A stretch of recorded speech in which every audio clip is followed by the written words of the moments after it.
Hello, and welcome to Small talk about the big issue.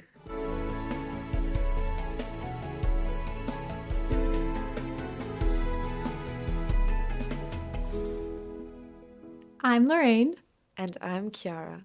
and we are very happy to have you back for another episode where we will delve into and try to answer who's responsible for climate change.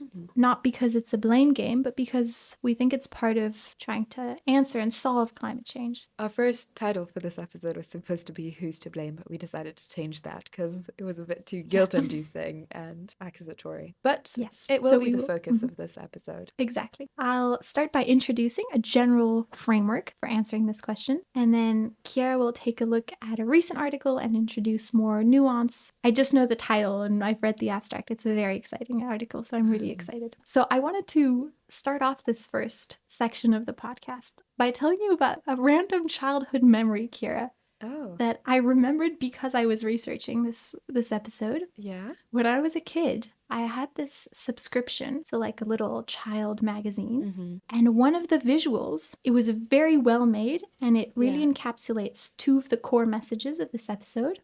And what they had done is that there was a list of countries. So there was France, because that's where I was living at the time. Okay. And under each country, you had a number of Earths. And that number of Earths corresponded to the amount of resources that were needed for the average person's lifestyle living in that country. Okay. And so at a glance, you could see, oh, well, the average person in France would need more than one Earth to keep up the Yes. lifestyle that they currently have. Which is quite an interesting concept to come across as a child.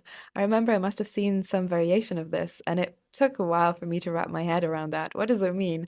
How can we live on more than one Earth? And the answer is it's not possible. Yes. And the reason And for so, why it's sustainable, I mean, it's not really sustainable right now, but why we managed to do it is because other people survive on much less than we do. so I think this graphic was really good at making a child understand, oh, there's something that humans are doing. If we need more resources than we have. Yeah, that was a very intuitive way for me to understand, climate change is a human-driven problem. That's one of the Yeah. things that I want to address in the first part of this episode. The second is related to variation in Yeah. terms of where, quote unquote, climate change comes from. And that's the second part of this graphic that I had found so interesting, was that you could see, for example, countries like the United States needed more Earths than France did. And then some Okay. countries needed less than one Earth. And so you could see that not everyone was contributing equally to the problem, even though it's a global issue. Yeah. So these are the two things that I want to address in the first part of the episode. The first one being who's responsible. Yes. The clear answer is humans are responsible. Of course. But the second one being perhaps not everyone is responsible to the same extent. Well, thank you so much for sharing this personal anecdote. Yeah, it was really funny to remember this all of a sudden. Yeah. But yeah, so I want to do a little full circle moment here and talk about ice cores again, which we had spent a lot of time covering in the first episode. Yeah. But I'm glad I did, because now I get to talk about them again and to refer any new listeners we might have to that first episode, because it's really foundational. So just in case you want like a quick refresher, an ice core is basically a long tube of ice that we drill in places like Antarctica and Greenland, where there's very old ice. The ice at the bottom of that tube is going to be older than the ice at the top. And so you can look at the gas bubbles that are trapped in the ice and isotopes within the ice as well to infer what temperature might have been like when that ice formed. So basically you can establish a relationship between concentration of greenhouse gases like CO2 and methane and rising temperatures. Yeah. We define it as some sort of a climate time capsule back then.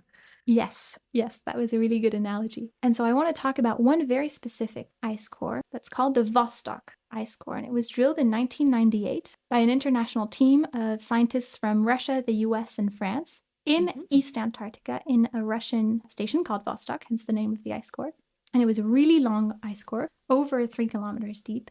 And the bottom of that tube of ice was 420,000 years old. And what they were able to see were regular peaks and troughs of temperature. Okay. So like if you think of a sawtooth structure, going up and down, up and down, up and down regularly, that's what they saw, with intervals of about 100,000 years old. And these we now call glacial and interglacial cycles. So when the temperatures are high, it's an interglacial period, and then they will go back down, and that'll be a glacial period. And so it allowed us to determine a lot of exciting things, like, for example, right now, we are in an interglacial period, independently of any human influences. But interestingly, it meant that climate change has been happening independently of human intervention. So what they saw is this seesaw structure. But because in 1998, when they were taking this ice core, the ice from the recent past hadn't formed yet, what they did was that they compared the natural variation of greenhouse gases that they saw in this ice core. So they looked at, the peak of the seesaw tooth and then the lowest point. And then they compared with CO2 concentrations that they were measuring at the time. And they saw that what they were measuring currently was way higher than anything they saw in that seesaw structure. Just to put numbers to our analogy here, the peaks of the seesaw structure would have been at 300 parts per million of CO2, and the troughs, the lowest points, would have been at 180. And in the 1990s, CO2 concentrations were at 350 to 360 parts per million. Now, that might not seem like a lot, but as we had discussed in this first episode, Kiara, you had taught us that CO2 is a really potent greenhouse gas, and so even a small increase is actually quite significant. It is. It definitely is. So that's very worrisome. Was that the first time that this got brought up to public attention? It was kind of the point of no return, as I understand it. Like, it was part of a growing body of evidence that climate change was happening and that it was human-driven. At that point, we knew that human activities were releasing CO2, that might have an impact on climate. The first person who described it, actually, his name was Svante Arrhenius. And he was a Swedish chemist, funnily enough. And he thought that it would be beneficial for the temperatures to become higher. Maybe it's because he was living in Sweden. I can relate to that. But over the 20th century, it became increasingly clear that climate change would actually be detrimental. And this is, if I can make like a little side note here. Of course. This is something that's quite interesting to me. I think we're part of the first generation who grew up knowing about climate change and not questioning it. Like this kind of topic was treated in my childhood, magazines. I've always known the environment was threatened, that we bore responsibility for it. We've all grown up watching documentaries about polar bears struggling on the Arctic. Exactly. But actually, we are amongst the first generations to have that experience.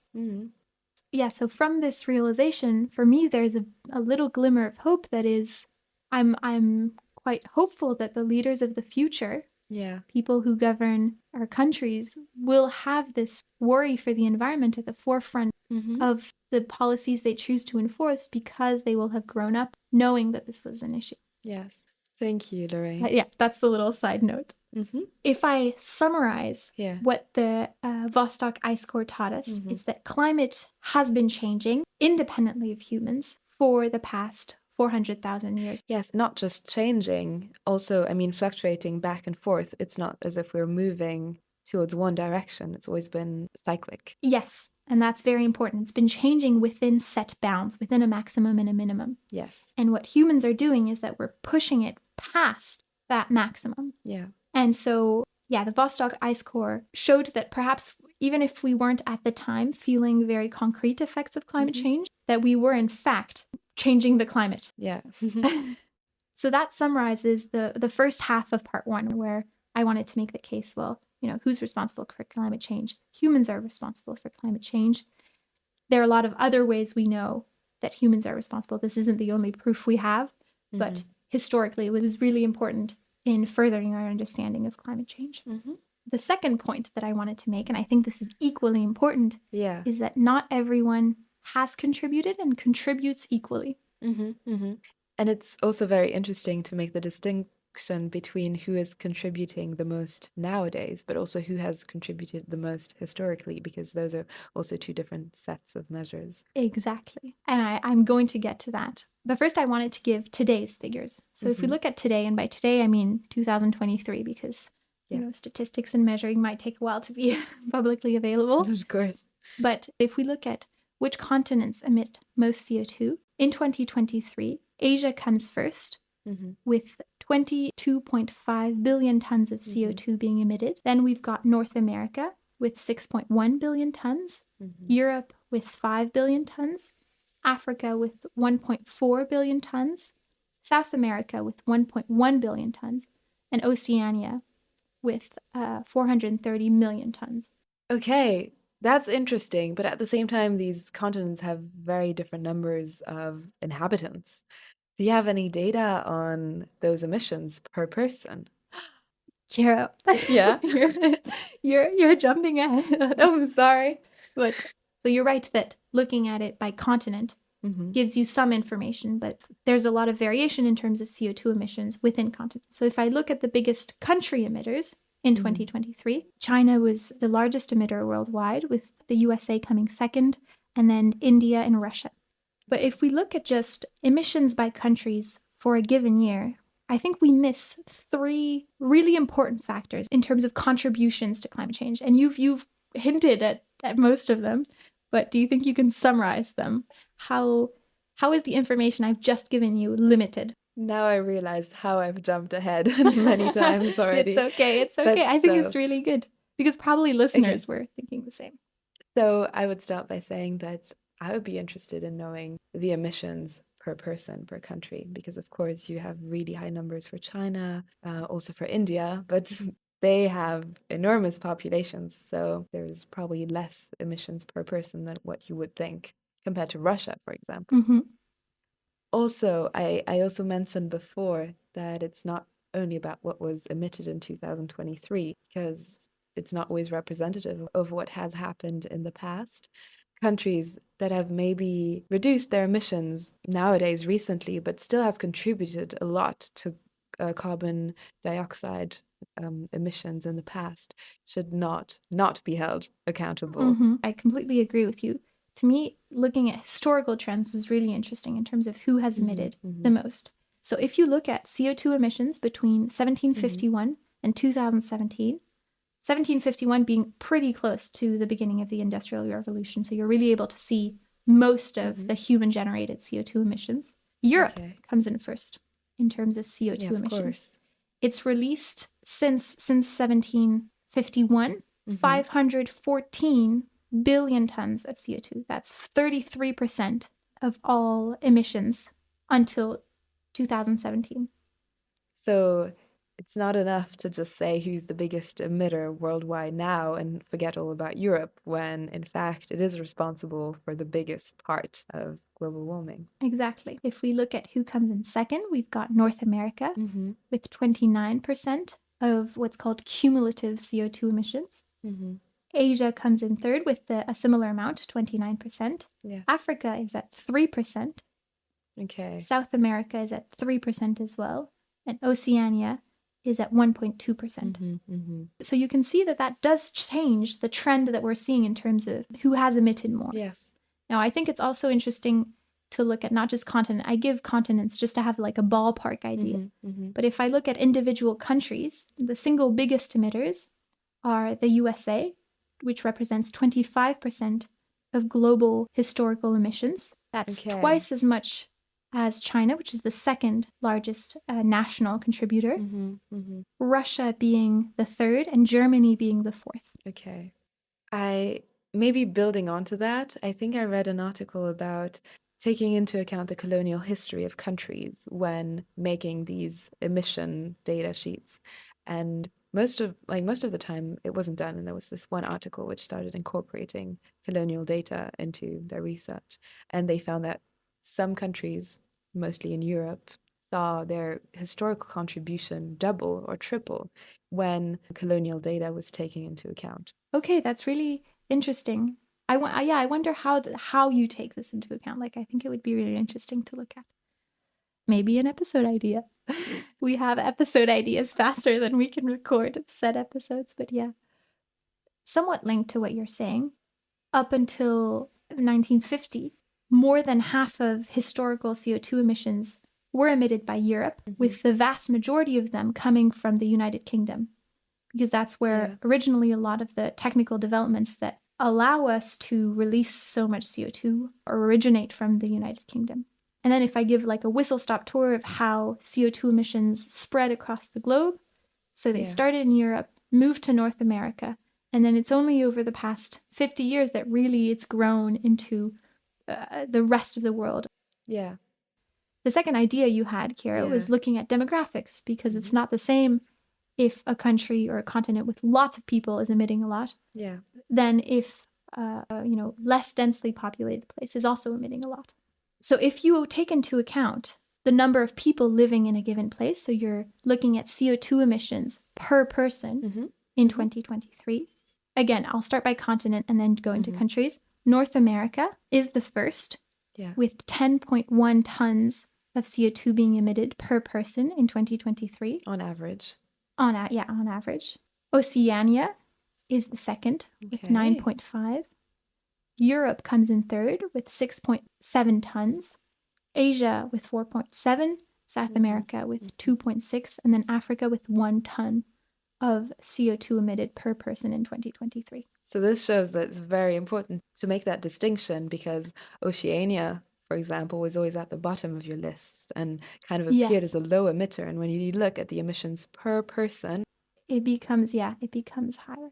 Now, if I look at countries, and this is where I think I will be able to hint you into guessing the third parameter I think is important to consider when we're looking at these CO2 emissions. If I look at countries that have emitted most per person in 2023, Qatar comes in first, then Brunei, then Bahrain, then Trinidad and Tobago. Okay. So these are countries that are in different continents, but they do have one point in common. It's that they are oil-based economy. Oh, okay. And so therefore, what I think is really important to look at when we consider CO2 emissions is trade. Because if you look at just what one country is emitting in terms of emissions, it may be that they're actually shipping out these emissions to other countries, or on the contrary, importing emissions that are actually being released in other parts of the world. Yes. Most data, most articles only take into account the emissions that are being released in the country. That's how they calculate the emissions per country. Whereas, well, it's not really fair, is it? If a country buys a lot of products from another country, well, that drives the production in that country, and that's what drives also the emissions of carbon dioxide or other greenhouse gases. So who should be responsible for that? The producer or the ones consuming it and driving that increase in production? Yeah, I think it's a really important thing to consider and to be aware of. Yeah. And these are called consumption-based emissions. And so basically, they are emissions per country or per continent, but that have been adjusted to include trade. And in the end, that means they're a lot more reflective of people's lifestyle. It's quite simple math. It's just you take what a country emits and then you minus the emissions that they end up exporting, and you add the emissions that they end up importing. So if I take a really concrete example, I've noticed just grocery shopping in London that a lot of the fruits and vegetables don't come from the UK. Yes. Same in Sweden. Ah, yes, we have similar problems. So if you look at these consumption-based emissions in 2022 per capita, so you're combining two of these factors. You're combining consumption-based emissions per person. So actually, how much is the average person emitting of CO2? North America comes in first. Okay. With 11.3 tons. Oceania comes in second with 8.4 tons. Then it's Europe with 7.8 tons. Asia with 4.3, South America with 2.5, and Africa with 0.9 tons of CO2 emitted per person in a consumption-based way.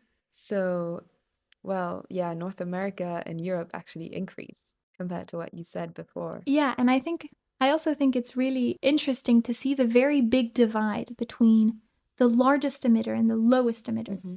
North America, if you take into account per capita consumption-based emissions into 2022, is emitting over 10 times more than Africa as a continent. Yeah.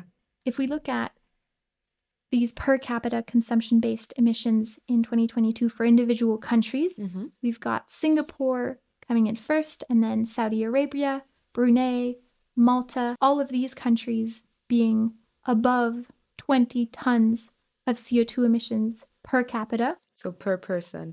Per person in 2022. And then we've got the US and Belgium above 15 tons of CO2 emitted. And then China and much of Europe are between 6 and 8 tons of CO2 emitted per capita in this consumption-based metric. Wow, that was a lot of numbers, a lot of different ways of looking at these numbers. Is there a way to maybe summarize the main takeaways? Yes, I would say it's that you need to be very careful in terms of how you measure who is most responsible. And in the end, we've seen that it's perhaps most representative to take into account demographics of a given place, economics, the trade-based system that they're operating in, the historical aspects. Yes, the historical responsibility.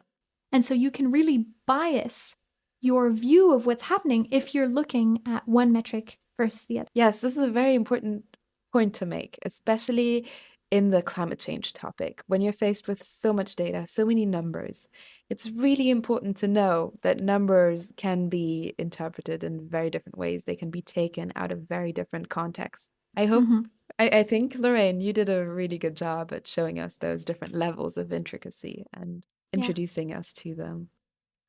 Okay, well, now that we're so well informed, thanks to Lorraine, I think it's time to delve into a more specific case, into today's article that I'm excited to share with you. It's been a lot of talk about numbers. I'll try to keep it as light on numbers as I can, but of course, this is what this episode is about. So I hope you bear with me as I jump into this article. So it's called Global Carbon Inequality over 1990 to 2019. It was published in 2022, and its author is Lucas Chancel, who's a professor of Sciences Po, which is a renowned French social and political science university, which you've probably heard about, Lorraine. I have. I'm not sure our international listeners have. So circling back to the title, Global Carbon Inequality, what does that mean? Well, carbon stands for the carbon dioxide emissions. And what about that inequality? Well, the first sentence of the article makes a really great job at summarizing it. I'm going to read it out to you. All humans contribute to climate change, but not equally. That's a great opening sentence, isn't it not? It really is. It really is. It also really, it summarizes your first part really well, Lorraine. So this very fascinating article makes very important links between climate change and economic inequalities. It highlights how hard it is to pinpoint who is responsible for what emissions. And this is a part where I go back to what you said, Lorraine, about consumption-based emissions. Yes. So this is something that this article takes into account. Okay. And so this paper does it by actively linking emissions and inequalities within countries. So for each country, it looks at both emissions, consumptions, and income, while tracking inequalities within these societies. And it's also the first one to distinguish between emissions due to consumption and those that are due to investments. Which is something that is very important, especially when you look at richer groups of people. Okay, it's very interesting. Yes, tell me more. So when I say emissions due to consumption, I mean private consumption. So that can either be a direct use of energy, so electricity for the light, heating, fuel, or an indirect use, which we're most familiar with. So that's all the energy that was used to make a product that you buy. Whereas investment emissions are a bit different. It's based on the fact that people who own capital, so money, well, they will make choices on where to invest that money. And the choices they make translate into emissions in the production process through the construction of machines, factories. Those are investment emissions, which are rarely looked at, but actually, you will see, play an important role in who's responsible for most of the Oh, emissions. wait, how do you differentiate emissions that are due to investment and emissions that are due to consumption? How do you make sure you're not counting double? Do you know what I mean? Like if I invest Yeah, in building a that's a good country. question. I would say for private consumption, you really just count what you buy, what you're responsible Okay. for personally. Okay, I But get it. there's also another way that you can spend your money, and that's investing. So it really differentiates two ways of spending money and releasing emissions. You can either buy products, physical products, or invest your money into companies. And of course, that is responsible for changes in production, for buildings of factories, and that's what's taken into account in investment emissions. Okay, I understand now. So, staying on a very surface level, their first finding is that a person living on Earth in 2019 has emitted 6 tons of carbon dioxide. In that year? In 2019. Okay. So, this is what you called per capita emissions. I needed to fresh up my Latin a little bit. That means per head. Of course, this is if you take all the emissions that have been released in 2019 and you split them very fairly between all humans living on Earth in 2019.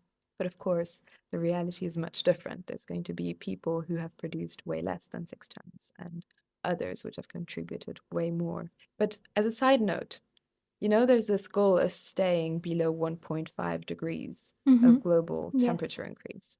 If we wanted to achieve that, from now on until 2050, the global average emission per person would have to be 1.9 tons. So we'd have to divide it by 3.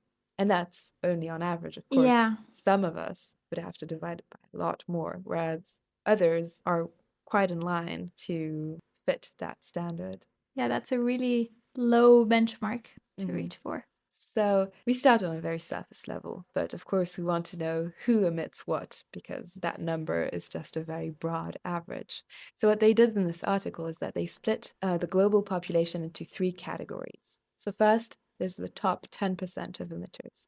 Then you have the middle 40% of emitters, and last, of course, the bottom 50% of emitters. That's the way they decided to look at the global population. So in 2019, the global 10% of the highest emitters were responsible for 48% of emissions.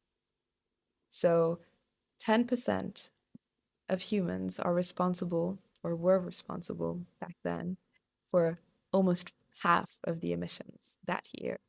So this was only data about the top 10% of emitters. But when you look at the top 1% of emitters, so the 1% of our global population corresponds to approximately 77 million people.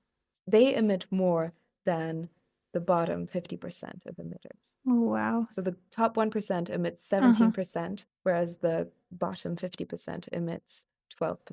Is this when you take into account investments, or is this just like the... This is the global emissions. Yeah, you take everything into account. Okay. So this is still very global. I'm talking about the global 10%, the global 50%. Ask away, Lorraine, which continents do you want to know about? What do the emissions look like in the top 10% and the bottom 50% in different countries or continents? We're both based in Europe, so can I get the numbers for Europe and then, I don't know, work my way east? Well, in Europe, the top 10% releases almost 30 tons of CO2 per person, whereas the bottom 50% releases just above 5 tons per person, so 6 times less. Okay. Yeah, that implies huge inequality. And would I be right in guessing that Europe is the place where maybe those inequalities aren't as pronounced as other continents? You are right. Okay. You're right. So I've got the graph in front of my eyes, and the starkest difference you could see is probably in East Asia, where the top 10% released 40 tons of CO2 per person in 2019, whereas the bottom 50% released 2.9. Okay. Yeah, that's a huge difference. It's really interesting. This is something I hadn't touched on because I had given metrics for continents and countries, but what you're saying implies that there's a lot of variation within continents, but also you can probably extend that to within countries. Definitely. I wanted also to point out that emissions in South and Southeast Asia are notably low, at about 1 ton CO2 per person in the bottom 50%, whereas the top 10% released about 11 tons per person in 2019, Okay. which is approximately what the bottom 50% in the United States released per person at the same time. Oh, wow. If I put 2 and 2 together, you had said that in order to stick to this 1.5 degrees Yes, warming goal that we have, a lot of us are very far away from it. definitely. Could you tell me, and I don't want to off-rail you, but could you tell me the places in the world where people are currently living by emitting under that threshold? Absolutely. It's going to be super fast. The number I mentioned was 1.9 tons of CO2 per person. Oh, okay. There's only 2 parts of the world which fit that description Okay, currently. okay. And it's, as I said, the bottom 50% of emitters in South and Southeast Asia who currently release 1 ton of CO2 per Okay, person. okay. I mean, who did in 2019. The other Uh-huh. part is Sub-Saharan Africa, where the bottom 50% emits 0.5 tons per person, and the middle 40% emits 1.7 tons per person. Mm-hmm. I think this is perhaps the best argument we've made so far to show that, we are the issue, because the fraction of the population that is staying within the bounds of what we need to emit to mitigate Yes. climate change is proportionally quite small. Yeah, I think that's really fascinating data. So now that we've established the different countries' per capita emissions in 2019, I think it's time to look at the growth of these emissions since 1990 and look at who's driving it. I'm going to go straight to the facts. The emissions grew by 50% in about 29 years since 1990. And, well, the top 1% of emitters contributed to 23% of that growth. So they had a disproportionately large impact on the growth of these emissions compared to how many people they are. In comparison, the bottom 50% worldwide contributed to 16% of that growth in emissions. So, to summarize it really quickly, it's the richest people who are accelerating the climate crisis. But not only that, they also increase the emissions of the poorest countries. So, the top 0.1% of emitters contributed to about 2/3 of the global emissions of the bottom 50% of the worldwide population. So that Whoa. means that not only are they personally, or through their choices of consumption and we'll see later investments, contributing to large growth in emissions since 1990, but they're also responsible for 2/3 of the emissions of the bottom 50% of emitters. Yeah, this is fascinating. Yeah. Yeah. Their demand leads to increased production and therefore increased emissions. Okay. And so what this article did is that they looked at carbon inequality across those years and at the difference between and within countries. So in 1990, carbon inequality was mostly due to differences between countries that released a lot of CO2, whereas others didn't. But now, in 2019, the global carbon inequality occurs mostly at 63% within countries. So that's where you find the biggest carbon inequality, not anymore between countries, but within countries. So that doesn't mean that the difference between countries has lessened. It's still there, but now there's even a starker contrast within a country's population in terms of emissions of CO2. This is really fascinating. Yeah, going back to what you said about climate policies, Uh-huh. it's really important that climate policies don't only focus on international agreements between countries, but also take into account domestic inequalities and the emission tendencies and patterns of individuals within each countries. Yeah, I think this is what the data shows, Mm-hmm. is that kind of thing should be really important. And linked to that, when you look at investment emissions, well, this article found that the top 1% of emitters have most of their emissions coming directly from their investment, not their lifestyle.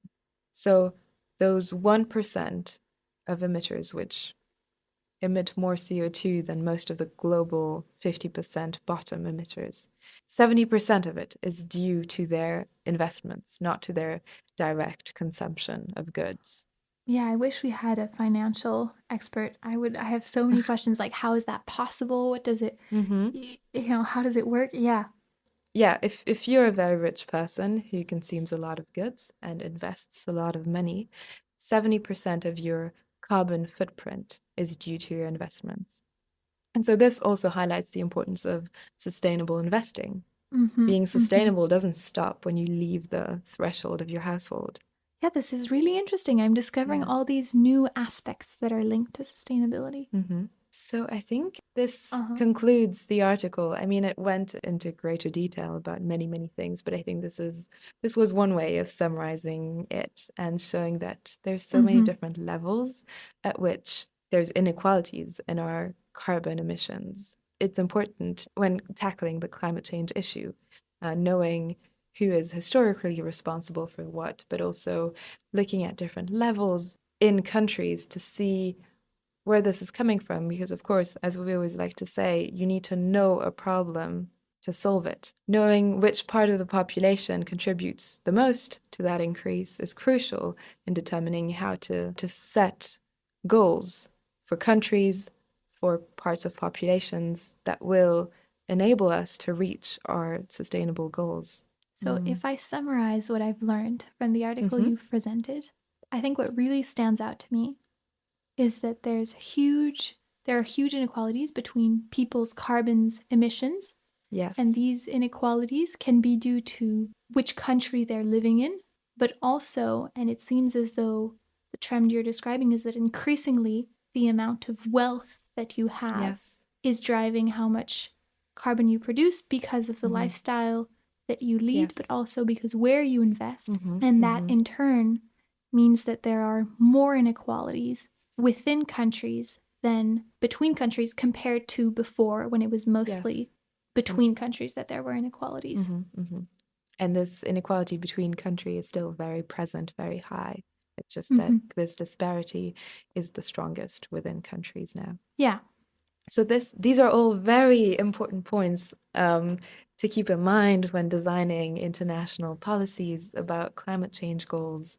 And the conclusion we reach about who's responsible for climate change is that, first of all, it depends on what data you're looking at.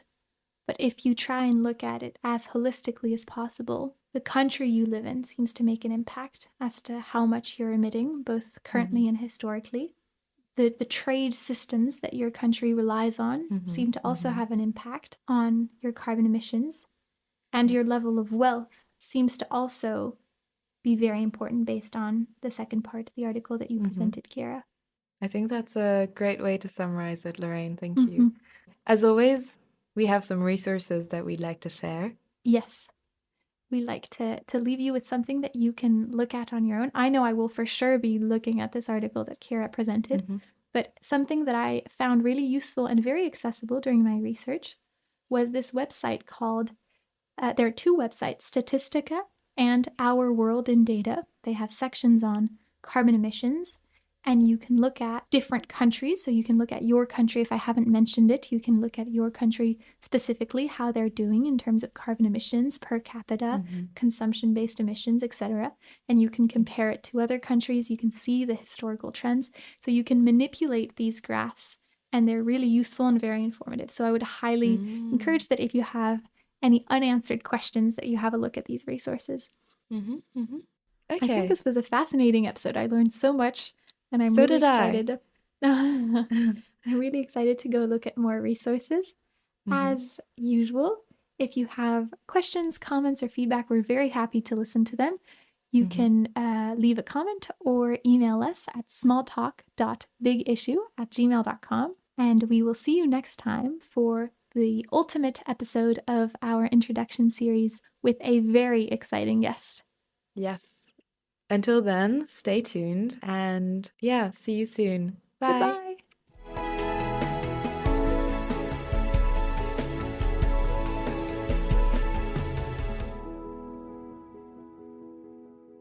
In this episode's fact check, we wanted to highlight the fact that we chose to focus on climate change responsibility at the geographic and governmental level, but the historical and current impact of companies is also significant. I said that some of us are able to live using more than one Earth's worth of resources because others are using fewer resources. This is not entirely correct. Our Earth can regenerate a certain amount of resources each year, how much carbon the atmosphere and oceans can absorb, for example. But when some of us consume more than what we're entitled to, compared to what the Earth regenerates every year, we're not exactly borrowing those resources from other people. We're borrowing from the future. We have entered something called ecological debt. This leads to resource scarcity and accelerates climate change. Lorraine said a small fraction of population when referring to the bottom 90% of sub-Saharan Africa and bottom 50% of Southeast Asia. While this is a global minority, it does include almost 800 million people. That's it for this episode. Of course, you are welcome to send us your own suggestions and corrections. See you next time.